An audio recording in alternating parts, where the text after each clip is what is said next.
ओम गणपते नमः। मित्रांनो, आपले लाडके गणपती बाप्पा आता लवकरच आपल्या घरी त्यांचे आगमन होणार आहे। पण ही जी पार्थिव गणेश पूजन जे म्हणतो आपण, कारण काय गणपतीची मूर्ती कशी असते, पार्थिव असते, मातीची असते। तर ती मूर्ती पार्थिव गणेश पूजन आपण का करतो हे तुम्हाला माहीत आहे का? याचं उत्तर तुम्हाला माहीत आहे का? आपण आपल्या घरी कोणाला विचारलं तर आपल्याकडे काय सांगतात? परंपरेनुसार आपल्याकडे हे गणपतीचं पूजन सुरू आहे आणि तेच आपण परंपरेनुसार पिढी टू पिढी पाळत आलो आहे, हेच आपल्याला माहीत आहे। पण या पार्थिव गणेशाचं पूजन कधी सुरू झाले आणि का करतात याचं उत्तर तुम्हाला आजच्या व्हिडिओमध्ये भेटणार आहे। नमस्कार मित्रांनो, माझं नाव समीर देशकर, मी नागपूर शहरात असतो आणि तुमचे सर्वांचे स्वागत करतो सीखो हिंदू सीखो या यूट्यूब चॅनलवर। समजा तुम्ही नवीन असाल तर या चॅनलला सबस्क्राईब करायला विसरू नका, कारण अशी माहिती फक्त आणि फक्त याच यूट्यूब चॅनलवर पाहायला भेटते। तर मित्रांनो, पार्थिव गणपती पूजन आपण का करतो आणि घरोघरी पार्थिव गणपती पूजन केव्हापासून सुरू झाले हे आपल्याला माहीत आहे का? आपल्यापैकी बहुतांश लोकांना हे माहीत नसेल। आता आपल्या सर्वांना वेध लागले आहेत आपल्या लाडक्या गणपतीचे, गणपती बाप्पाच्या आगमनाचे। आपल्या घरी जे लहान चिल्ले बिल्ले असतील ना, त्यांनाही खूप कौतुक आहे बरं गणपतीचं, तर त्यांनाही त्यांचे वेध लागले आहेत। भाद्रपद महिन्यातील चतुर्थीला पार्थिव गणेश पूजन केले जाते। एका मान्यतेनुसार श्री गणेशाच्या अवतारापैकी गुणेश यांचा जन्म भाद्रपद शुद्ध चतुर्थीला झाला। महादेव शिवशंकरांनी कैलास पर्वतावर भाद्रपद शुद्ध चतुर्थीला याच दिवशी जन्मोत्सव साजरा केला होता, असे काही दाखले पण पुराणामध्ये पाहायला भेटतात। मात्र घरगुती गणेश पूजनाची सुरुवात नेमकी कधीपासून झाली याबाबत महाभारत काळाचा संदर्भ दिला जातो। म्हणजे घरी जे गणपती पूजन आपण करतो याचा जो संदर्भ आहे तो महाभारत जे आहे त्याच्याशी जोडला गेलेला आहे। गणेशासंदर्भात अनेक पौराणिक कथा विविध ग्रंथातून संदर्भासहित मिळतात।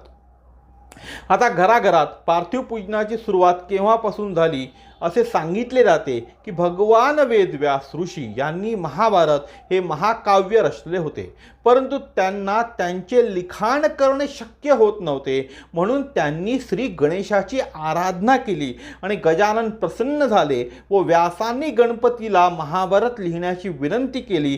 त्यावेळी गणपतीने होकार दिला। त्यावेळी व्यासांना गणपतीने होकार दिला।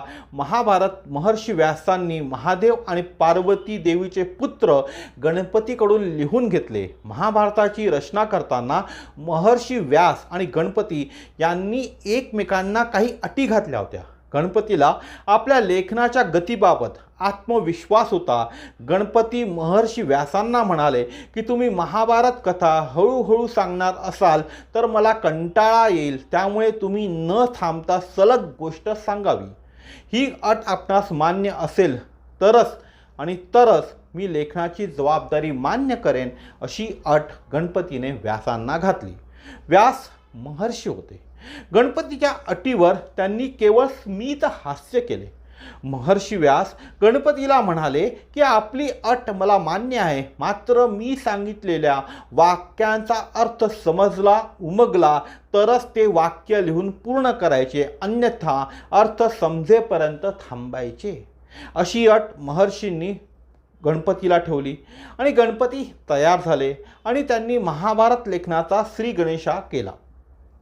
महर्षी व्यास नेमके काय सांगत आहेत हे समजून घ्यायला अनेकदा गणपतीला विलंब व्हायला लागला। संपूर्ण महाभारत कथा समजावून लिहून घेण्यासाठी तब्बल 3 वर्षाचा कालावधी लोटला असे सांगितले जाते। घरोघरी पार्थिव गणपती पूजन आता कधीपासून सुरू झाले हे महत्त्वाचा भाग आता तुमच्या समोर येईल। महाभारत कथा पूर्ण होण्यास मोठा कालावधी लोटला। कित्येक दिवस एकाच ठिकाणी बसल्यामुळे गणपतीचे शरीर आखडून गेले। गणपतीच्या शरीरातील उष्णताही वाढायला लागली। हे लिखाण दिवस रात्र चालले आणि त्यामुळे गणपतीला थकवा आला आणि शरीरातील पाणीही वज्र झाले। अशावेळी गणपतीच्या शरीराचे तापमान वाढू नये म्हणून त्यास व्यास यांनी श्री गणपतीला मृत्तिकेचे म्हणजे मातीचे लेपन केले। शरीराचे तापमान वाढले गणपतीचे, म्हणून व्यास यांनी गणपतीला मृत्तिकेचे म्हणजे मातीचे लेपन केले आणि भाद्रपद शुक्ल चतुर्थीला गणपतीची यथासांग पूजा केली. मातीचे लेपन केले गणपतीला कोणी? व्यासांनी. कारण गणपतीच्या अंगामध्ये उष्णता वाढली होती आणि भाद्रपद शुक्ल चतुर्थीला गणपतीची यथासांग पूजा केली व्यासांनी. मातीचे लेपन केल्यामुळे गणपती आकडून किंवा आखडून गेला होतो असं म्हणू शकतो आपण त्याला. मातीचे लेपन केल्यामुळे थंड राहते ना माती, त्यामुळे पण गणपती कसा गेला? आखडून गेला, म्हणून त्याला पार्थिव गणेश असे नाव पडले. उरलेले जे लिखाण होते ते भाद्रपद शुक्ल चतुर्थीपासून 10 दिवस चालले. म्हणजे तसे तर 3 वर्ष लागले, पण भाद्रपद चतुर्थीपासून शुक्ल चतुर्थीपासून 10 दिवस म्हणजे अनंत चतुर्दशीपर्यंत पूर्ण लिखाण संपले. आणि अनंत चतुर्दशीला हे लिखाण संपल्यावर व्यास यांनी गणपतीकडे पाहिले असता त्याच्या शरीराचे तापमान अधिक वाढले होते. हे तापमान कमी व्हावे आणि गणपतीच्या अंगावरची माती निघावी म्हणून व्यासांनी गणपतीला पाण्यात विसर्जित केले, म्हणजे पाण्यात डुबविले. या 10 दिवसात व्यासांनी गणपतीला खाण्यास वेगवेगळे पदार्थ दिले. तेव्हापासून गणपती बसवण्याची प्रथा पडली. ती प्रथा आजही कलियुगात अव्याहत आणि अखंडितपणे चालू आहे. म्हणजे गणपती जेव्हा महाभारत लिहित होते तेव्हा त्यांच्या अंगामध्ये 3 वर्ष चाललं ना काम महाभारत लिहायचं, तर उष्णता वाढली. उष्णता वाढल्यामुळे व्यासांनी त्यांना मातीचे लेपन केले. मातीचे लेपन केल्यामुळे आकडून गेले गणपती आणि 10 दिवशी म्हणजे अनंत चतुर्थीच्या दिवशी त्यांची शरीरात अजून उष्णता वाढली गणपतीच्या, म्हणून व्यासांनी त्यांना पाण्यात विसर्जित केले. आणि तेव्हापासून अखंड म्हणजे महाभारताच्या काळापासून जेव्हा महाभारत लिहिल्या गेले त्याच्यानंतर अखंड गणपती पार्थिव गणेश पूजन सुरू आहे. आता गणपती बाप्पाविषयी काही महत्त्वपूर्ण जी माहिती आहे ती पण तुम्हाला सांगतो. गणेशाने सत्ययुग, त्रेतायुग आणि द्वापर युगात अवतार घेतल्याचे पण सांगितले जाते. गणेशाने सत्ययुगात कश्यप आणि आदितीकडे मोहोत्कट विनायकाचा अवतार धारण केला. या युगात गणपतीने देवतात्मक आणि नरात्मक नावांच्या राक्षसांचा वध करून धर्माची स्थापना पण केली आणि आपल्या अवतार कार्याची सांगता केली. गणेश त्रेतायुगात मोरावर आरूढ होऊन प्रगट झाले, तर द्वापर युगात गणेश उंदीरावर बसून प्रगट झाले आणि आजही आपण तशीच उंदीरावर सहितच गणपतीची पूजा करतो. गणेशाला पौराणिक पत्रकार किंवा लेखक असेही संबोधले जाते, कारण याच युगातील अवतारात त्यांनी महाभारत लिहिले होते, म्हणजे द्वापर युगातच त्यांनी महाभारत लिहिले होते असे पण सांगितले जाते. आता गणपतीचे वडील कोण होते? भगवान शंकर. आई कोण होती? देवी पार्वती. मोठा भाऊ कोण होता? कार्तिकेय. बहीण कोण होती गणपतीची? अशोक सुंदरी. 2 पत्नी होत्या, रिद्धी आणि सिद्धी. 2 पत्नी होत्या, रिद्धी आणि सिद्धी. 2 पुत्र होते, शुभ आणि लाभ. गणेशाचे जन्म ठिकाण आहे दोडीताल, उत्तर काशी, कैलास पर्वत. श्री गणेशाचा जन्म कशापासून झाला? देवी पार्वतीच्या अंगावरील मळ आणि उठण्यापासून. गणपतीचे वाहन उंदीर आहे, मूषक म्हणतो आपण. त्या मूषकाला एक नाव आहे, त्याचं नाव आहे डिंक.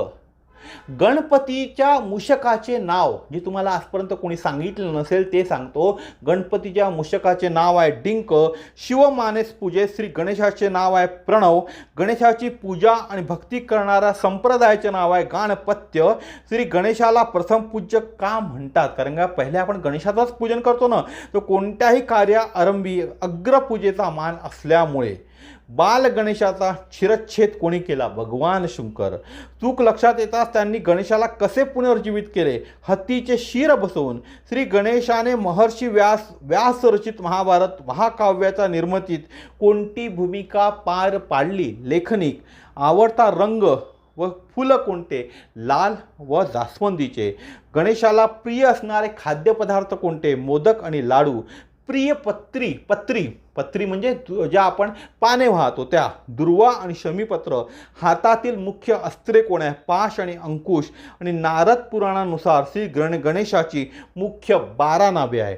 सुमुख, एकदंत, कपिल, गजकर्णक, लंबोदर, विकट, विघ्ननाश, विनायक, धूम्रकेतू, गणाधक्ष, भालचंद्र व गजानन. श्री गणेशाची सुखकर्ता दुःखहर्ता ही लोकप्रिय आरती समर्थ रामदास स्वामी यांनी लिहिली आहे. आपण सगळे दरवर्षी गणपती बसवतो, पण का बसवतो याचे कारण कोणालाही माहीत नव्हते. म्हणूनच या व्हिडिओमार्फत ते सांगण्याचा मी प्रयत्न केला. तर आपण सर्व भक्तांना गणेशाची कृपादृष्टी राहू. आपण जितके गणेशाचे भक्त आहोत, जितके लोक आहेत, त्या सर्वांवर गणेशाची कृपादृष्टी राहो. सर्व भक्तांना आयु आरोग्य सुख समृद्धी व यशाची प्राप्ती हो, ही श्रीचरणी प्रार्थना. शुभम भवतु.